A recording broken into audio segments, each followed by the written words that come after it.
Hari ini sidang yang akan dibuat oleh Bank Negara dan juga Jabatan Perangkaan untuk mengumumkan KDNK belum ada.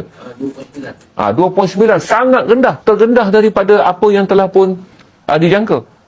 2.9 adalah sangat rendah. Berarti 2.9 campur dengan 5.6. Berarti kita ada 8.2.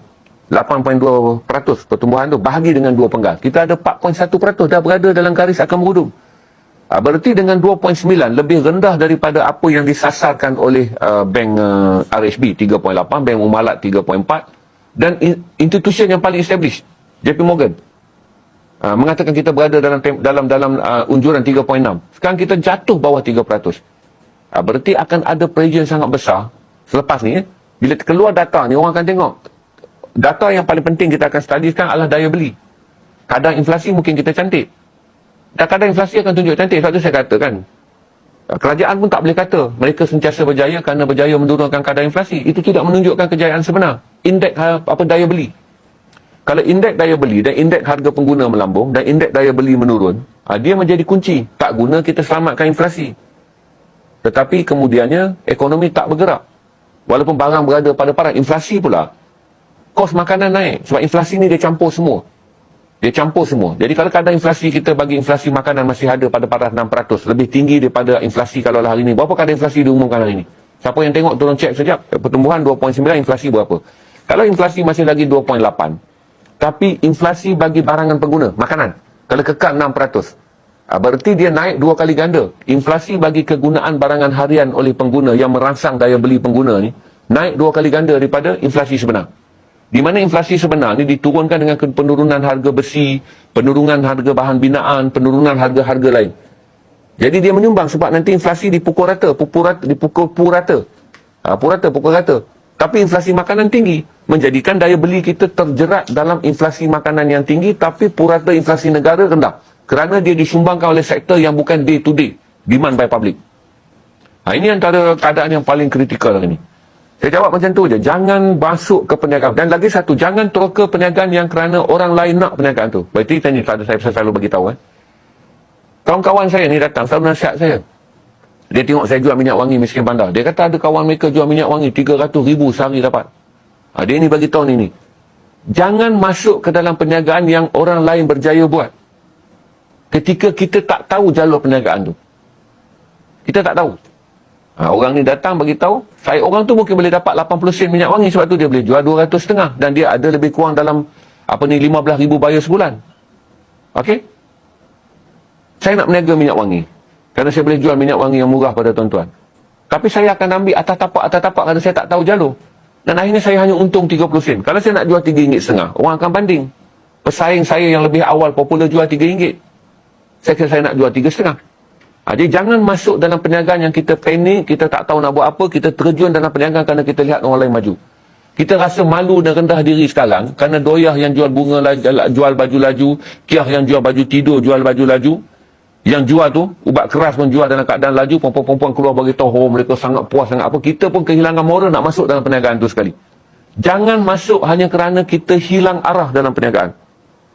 Kita hilang arah dalam perniagaan, maka apa yang terjadi? Kita ikut arah orang. Orang pergi dengan strategi, kita pergi dengan hilang arah. Tak mungkin. Kita meninggalkan perniagaan yang kita mahir selama bertahun-tahun kerana waktu dia diuji, kita menganggap dia perniagaan yang dah tak relevan. Kita pindah mengikut trend perniagaan sensasi ni.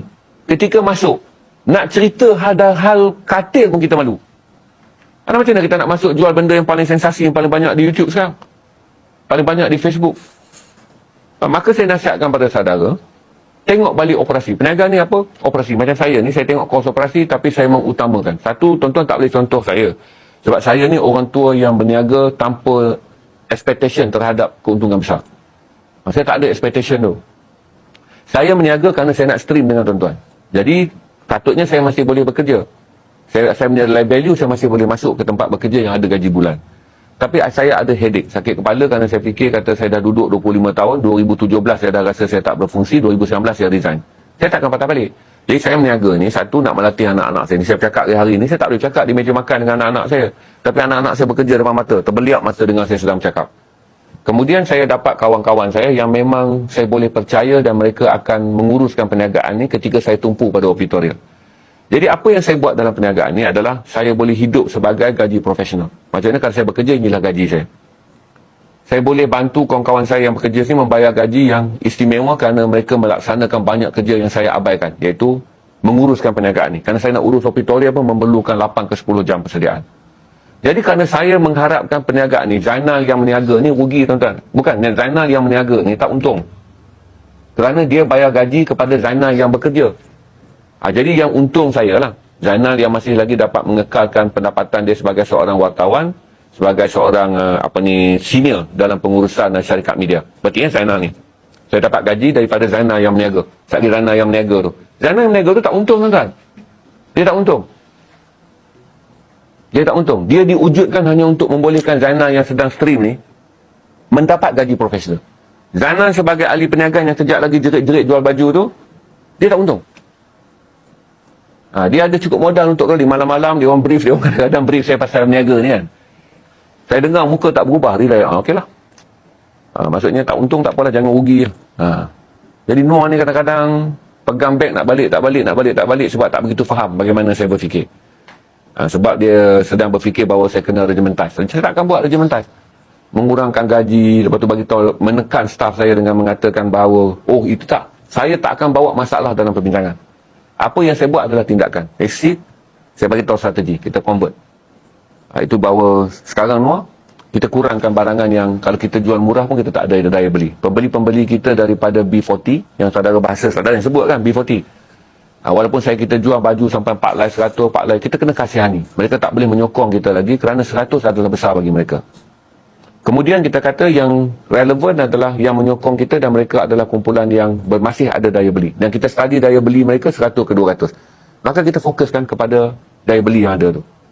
Dengan mengekalkan baju-baju eksklusif. Baju eksklusif supaya jumlah pembeli berkurang, tapi strategi yang kita jual, kutipan kita tu sharp. Saya pun meniaga 45 minit dah okey dah. Berapa saya nak meniaga sampai 1 jam setengah? Ketika ratus yang ada menonton tu, hanya ada keinginan tapi tiada keupayaan kerana daya beli ni jatuh bukan saja di Zahrin Stream. Ini adalah isu global. Okey? Itu cara saya menyusun perniagaan. Jadi untuk yang akan datang ni, kalau saya nak tengok lagi apa yang saya nak berniaga, saya masukkan minimal. Mungkin 2 bulan dan luar kita tak masuk baju murah. Mungkin kawan-kawan kita daripada pembelian yang barang RM100 ke bawah ni kini balik ada daya beli. Kita masuk lepas 2 bulan kerana poket mereka tersimpan. Ni lama tak beli barang, belilah. Maka 2 bulan kita pusing. Macam itulah saya menyusun. Dan saya tak ambil langkah panik. Dengan mengisytihar perniagaan tu bermasalah. Tak boleh. Kat Sihar ni otak kita rosak. Saya dah lah bangun pening nak menyediakan bahan. Dah 6.30 janji nak berhenti awal. Bahan opitoria pada tuan-tuan. Saya nak tambah lagi masalah tentang perniagaan tak. Menyusunnya dengan sharp, fast, efficient. Sharp buat keputusan ni betul. Fast, cepat kita bertindak, order barang kita yang baru. Efficient saya niagakan. Saya tamatkan di sini.